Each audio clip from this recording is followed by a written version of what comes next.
અમે બે માણા શાંતિથી રહેતા હતા. એમાંથી બે નાની વાતમાં ઝઘડો થયો એટલે મારા સસરા તેડી ગયા. આવીને તેડી ગયા એટલે પછી કે મોટા માણસો કોઈ લેતા હો પછી તમે તેડવા આવજો, કોઈ મોટા આગેવાનને. એટલે ભાજપના નેતા બોટાદ જિલ્લાના ચેરમેન રાજુભાઈ ચૌહાણ ખોપાળાના એનો સંપર્ક કર્યો અમે. એટલે સંપર્ક કર્યો એટલે રાજુભાઈ કે હું સમાધાન કરાવી દઈશ.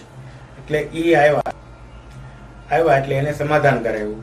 પછી અમે તેડી ગયા લાખણકા તેડી ગયા એટલે અવારનવાર ફોન કરીને પૂછે અમને કે તમારે કેમ ઝઘડો થતો નથી, કેમ રાગે હાલે છે. એટલે હું એમ કહું હા રાગે હાલે છે. પછી મારા ઘરનાને ફોન કરીને પૂછે બધું.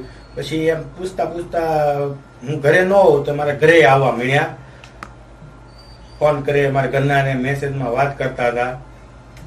પછી મને ડાઉન પડ્યો. મારા ઘરે 2 વખત આવ્યા ને એટલે ઘરે કોઈને ખબર ન હોય ઉપર આવ્યા છે ધાબા ઉપર.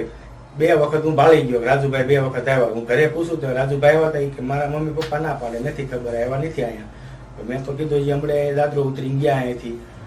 એવું મને લાગ્યું એટલે મેં તરત મારા ઘરનાનો ફોન જોયો એટલે એની ચેટિંગ હતી એની રાજુભાઈની. મારા ઘરનાને દીકરી માની ને એનું ઘરનું માણા બનાવવા કરતો હતો.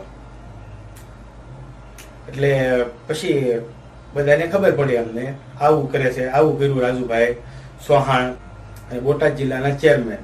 એટલે અમે પછી પોલીસ સ્ટેશને જવાનો પ્રયત્ન કર્યો. પછી એને ખબર પડી ગઈ છે તો એને મને ફોન કરીને કીધું કે પોલીસ સ્ટેશન મારું છે, વકીલે મારા છે, પછી બોટાદ જિલ્લો આખો મારા હાથમાં છે. અને ગમે ત્યારે કે જવું હોય તો તમે તાર જાગ્યા, કોઈથી કાંઈ થશે નહીં એવી મને ધમકીઓ આપે. અને ગમે તેથી એ મને મરાવાનું તો ષડયંત્ર રચ્યું હતું એને. પણ મારા કિસ્મત એટલા હતા એટલે હું નીકળી ગયો ત્યાંથી. એટલે હું